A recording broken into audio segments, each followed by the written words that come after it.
Right, so on Saturday night it was the British Invasion at UFC Vegas 36, headlined by Derek Brunson and Darren Till. I made a talk about that fight as well as some of the other fights that I found interesting on the card. But before I do, my name's Rahul J. Chan. This is the Battle Camp. Thank you very much for joining me. If you're new to the channel, please consider subscribing. So look, I'm not going to go into detail about each of the fights because let's face it happened 3 nights ago. A bit late to the party with this one. But I just wanted to share some observations about some of the things that happened on Saturday night that I found quite interesting. So let's start with the main event, Derek Brunson against Darren Till. So going into the fight, I felt as though Darren Till was going to win. I felt as though his striking is far too superior. I felt as though he'd be able to keep a safe distance from Derek Brunson and be able to hurt him with shots at a distance, stop Brunson from closing the distance and getting a takedown. And if Brunson was able to close the distance and try to work a takedown, I thought Till's defensive wrestling would be strong enough to stop that from happening. What we saw was Till get dominated by Brunson for 3 rounds. We saw Brunson take the fight wherever he wanted to, effectively. We saw Brunson inflict damage on Till in the first round. We saw Brunson win the second round. And there was like a 30-second window in the third round where Till kind of looked as though he may have hurt Brunson, but that was actually the beginning of the end, because that's what started the sequence where Brunson took Till down, eventually got his back and submitted him. So Brunson is a guy that I personally don't feel as though the image that I have of the fighter in my head is of a guy that I've seen fight in the UFC for the last 6 or 7 years. And the guy that was fighting in the UFC 6 years ago is very different to the fighter we see today. But the problem is, I feel as though the changes he's made and the improvements he's made have been quite incremental. There's not like a massive athletic difference to the guy we see fighting today compared to the guy that was fighting in 2016, 2015, or whenever it is that he started fighting in the UFC. But clearly, there are technical improvements that he's made that has enabled him to put together this 5-fight winning streak that he's currently on. I started paying attention to this winning streak when he beat Shabazian, which was the 3rd fight of the streak, because it's quite funny because there's parallels between that fight and this fight, because that fight, it felt as though that was a fight made for Shabazian to springboard him into the top 10 of the middleweight division. And this fight against Till was a fight made for Till to springboard him into title contention. And both times, Derek Brunson caused an upset. And fair play to him. Fair play to the guy. He's calling out for a title shot. I'm not convinced that he deserves one just yet. I feel as though he might need to get one more big win on his record before he has a legitimate claim for a title shot. But at the same time, who else is there in the middleweight division that hasn't already lost to Israel Adesanya since he's been champion, or has as an impressive streak as Brunson? Who else is there? Do you know what I mean? So Derek Brunson has every right to call for a title shot. Now, Darren Till, on the other hand, I've had a lot of things said about Darren Till since his loss on Saturday, and I've had people talk about the fact that they believe he's never been good. He's never been good enough for a title in the UFC. People talking about him just being a hype job. People talking about the fact that they feel as though he quit on Saturday night. People talking about the fact that, oh no, he's not middleweight. He looks a bit soft in the midsection. He should be fighting at welterweight. I'm not sure where I stand on any of those, to be honest. I'm not sure where I stand on Darren Till at the moment. What I do know is when Darren Till fought Robert Whittaker, we saw a man fighting one of the 2 best middleweights in the world, and I believe the 2 best middleweights in the world are miles ahead of the rest of the pack. And we saw a fight where Darren Till was able to make it competitive with Robert Whittaker, which is what led me to believe that he has the skills to potentially challenge in the short-term future at middleweight. But I think the key word is we saw a fighter that competed with Robert Whittaker. What we saw on Saturday night is a guy that has deficiencies as a mixed martial artist, and obviously that's on the ground and the grappling side of things. Now, I don't know, I feel like there's two problems on Saturday night. A technical problem where he just isn't technically proficient enough to deal with the threats that someone like Derek Brunson might bring. and physical deficiencies, where I just felt like Darren Till was being manhandled too easily, and Derek Brunson was just able to overpower him way too easily. Now, again, I don't know whether to attribute that more to the technical deficiencies or whether physically Darren Till needs to do some work to improve his strength, etc. Because I just don't know enough about the game. But I just saw that on Saturday night. Is he just a hype job? I don't think so. I think in this game, styles make fights, and we saw Darren Till come up against a style. I felt as though Darren Till would have strong enough defensive wrestling, because I felt as though that's an issue that he would have addressed after the Tyrone Woodley defeat. Clearly, that's not the case. Clearly, there's still plenty of work left to do in that area. One thing that I will say about Darren Till is when I hear him speak, I tend to believe that he's being true to himself when he puts things out there in interviews. And after the loss, he posted 2 pictures on Instagram of Bisping and Charles Oliveira. And obviously those are 2 guys that had multiple setbacks in the UFC career before they managed to eventually become champions. And I feel as though Darren Till has the mindset and the motivation and the drive to work on these deficiencies to put himself in the best position possible to become a world champion. I feel as though he has the right mentality to make improvements, and I feel as though he has the ability to be honest with himself. And I feel like this is an issue, or this is a thing that someone like Tyrone Woodley suffers from, where I don't feel as though Tyrone Woodley is necessarily honest with himself in his own assessments of his own performance, which is why he sometimes isn't able to make the necessary adjustments or improvements, which is why we tend to keep seeing him get the same result, aka defeats. I feel like Darren Till has the fortitude, big word, to turn this around. I don't feel as though this is something that is resolvable by him just changing gyms, which I've seen suggested as well on social media. I don't, people are talking about, Darren Till is very injury prone, he needs to change gyms. And I tweeted this earlier actually, because I said Aspinall and Grundy both fight out of that same gym. They don't have the same injury record as Darren Till. Sometimes people are just more injury prone than others, and sometimes it's just bad luck. Do you know what I mean? But I do feel as though Darren Till has the ability to turn this around. Now, in terms of his weight, on fight night, people talking about him looking a little bit soft, and whether 170 pounds is a weight that he can still make. I don't know, but what I do know is, and this is Darren Till has said this himself, he blows up between fight camps. He puts on a lot of weight between fight camps, and perhaps that's something that can be addressed to improve his physicality on fight night. If he's just kind of more stringent on his diet and kind of takes his nutrition more seriously, maybe physically he'll be in better shape when it comes to fight night. I don't know. But I tell you one thing, the guy's 28. I'm not going to write him off just yet, and I believe there's still more to come from Darren Till. There's 2 more fights that I really want to talk about. Tom Aspinall against Sergey Spivak. Tom Aspinall, I said I was looking forward to this in my preview because I really, really, really like Tom Aspinall. I like him as a character, not like, I like his personality from what I've seen of it on interviews and stuff like that.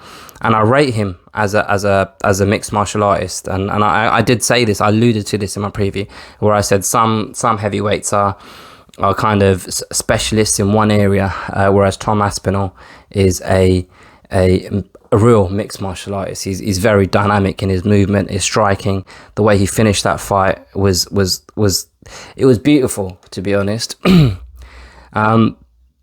I just, you know what? I don't really want them to accelerate Tom Aspinall, because I feel as though he's making good improvements and he's showing different facets of his game in each of these fights. And I feel as though he deserves, another 2 or 3 fights at a fringe top 10 type level before they start kind of, really kind of putting him to the test and seeing just how good he is. A potential opponent that I'd like to see him against is Tai Tuivasa. personally, because I just like Tai Tuivasa. I think that would be a good mix of styles, to be honest, and I feel as though that would be a a good test for Tom Aspinall as well as for Tai Tuivasa.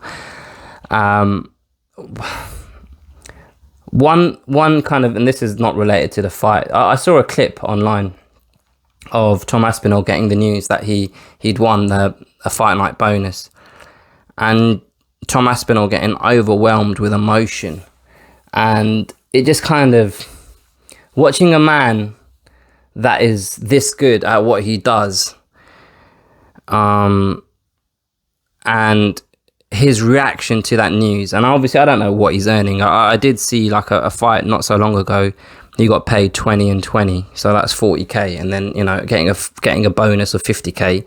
You can understand why it would overwhelm him with such emotion, but I don't know what his fight purse for this particular fight was. But something just doesn't sit right when someone is that good at what they do, and their bonus is more than their actual compensation for the fight, you know. But that's a different conversation for a different day. I might make a video about it, because I've seen today actually people talking about some comments that Travis Brown made about fighter pay. So I'll tell you what, I'll make a separate video about that, and I'll talk more about this video that I saw of Tom Aspinall. Paddy the Baddy Pimblett gets a first round KO victory against Luigi Vendramini. Now, I'd never heard of Luigi Vendramini going into this fight, but I tell you what, he nearly made his name, because it looked as though he rocked Paddy Pimblett in that first round. Now, like, look, man, I don't know whether it's because Paddy Pimblett's a guy that I've been very aware of over the last few years. I don't know whether it's because I've seen him fight. I don't know whether it's because I've followed him on social media for so long. I kind of got a sense of his personality. I was surprised at just how much traction he got during fight week, and kind of how viral he's gone. Because you know, I've heard people talk about just how good of a talker he is and how good of a personality he is, and etc., etc. And I ain't hating, but I just don't see that. But it might just be because he's not just this new breath of fresh air to me. Do you know what I mean? Because to be honest, Conor McGregor was a new breath of fresh air to me. I'd never heard of him. I'd never really seen him until he burst onto the scene, and I was like, bloody hell, he's a bit of a personality, him. Maybe because I just know of and I've seen Paddy Pimblett before. None of this is new to me, so maybe that's why I'm not really seeing it. But I'm surprised by all of the kind of attention he's got over the last week, and fair play to him, man, because that's what these guys are here for. And if you've got it, flaunt it, and that's what he's been doing, man. I'm just worried about. Look, he got that victory, and it's a very good victory. It was a very good finish. It was very clinical the way he finished Vendramini. But it just, to me, that fight looked very familiar to fights that I'd seen him in Cage Warriors. And now that Paddy Pimblett is this viral sensation, he's going to have a target on his back. And he may be a guy that's probably going to get fast-tracked up that lightweight division, and there is no way he beats top 10 UFC lightweights fighting the way he fought on Saturday night. No way. He did, to be fair, physically look good, like because I think I saw him fight at featherweight previously, and that's why I questioned how's he. You know, he's not a lightweight. In my head, I was thinking that, but when I saw him, trust me, he's done the work, man. He's done the work needed to put on the size, and he looked like a bona fide lightweight in there. But there's things that need working on, man. And I don't know how much of him saying, oh yeah, you know, I like being in a fight, I kind of need to get hit to wake up, etc., etc. I don't know how much of that is just bravado and for the cameras. I don't believe that is a fact for a second. And with that being said, I'm a little bit scared about what is going to happen to him when he comes up against a legit top quality striker in the lightweight division, and there's a ton of them in the UFC. It's that division is stacked, and I fear for Paddy Pimblett, if I'm honest. I fear for him because he'll get knocked out if he fights like he did on Saturday night. And I'm hoping that was just a little bit of a mixture of just kind of excitement, nerves of making your debut, and also a little bit of him underestimating the opponent to an extent. I'm hoping that's what it is. Because, like I say, I'm probably said this about 3 times already, but fighting like that, he's going to get nowhere fast if he continues to fight in that manner. I dislike it when fighters say, I just want to put on a show for the fans and this, that and the other. It's all well and good being exciting and whatnot, but you're taking away from yourself. You're taking opportunities away from yourself if that is your mindset of, no, I need to have an exciting fight. And I half don't believe fighters when they say that, I just want to put on a good show.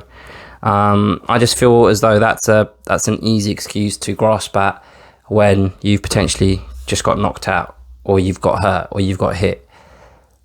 These things are avoidable if you practice long and hard enough, and I hope Paddy Pimblett does that. Special mention for Jack Shaw, again, getting another convincing win. A Brit that's going under the radar, and I mentioned in my preview video, he reminds me of Arnold Allen because he's also another Brit that's going under the radar. But both of them are approaching, I believe Arnold Allen is a top 10, but Jack Shaw, I believe, is or should be approaching the top 10 of the bantamweight division, and I'm excited to see what he does next. Last thing, Khalil Roundtree against Bukaskas. Again, he finished him with an oblique kick, I think they call it, a kick to the knee. And I've seen people kind of talk about whether that should be banned, that kick should be banned or not.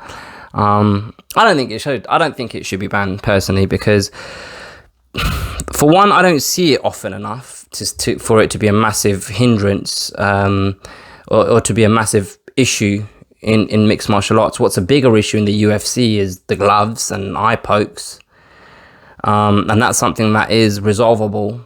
Whereas a kick to the knee, it's the onus is on the opponent to defend it, which is what Bukaskas said in his Instagram post after he lost this fight. And like I said, it's not a technique that I see often enough to say that it's having a massive impact on fights and fighters getting long-term injuries from it, But yeah, if it does turn into that, then obviously, then I'd be like, actually, you know what? It's not worth it. It's not worth that kick landing and someone being out for 9 months because their knee's fucked, I just don't see it enough to say, yeah, it warrants being discussed as something that needs to be banned or whatever. Yeah, that's my recap. Those are my thoughts. This went on longer than I wanted it to, but it is what it is. Let me know what you guys think. Put your comments below. Don't be scared to hit the like button. Share this with a friend if you enjoyed it. Subscribe to the channel if you haven't already. That was really quick. Terms and conditions apply. I'll catch you guys next time.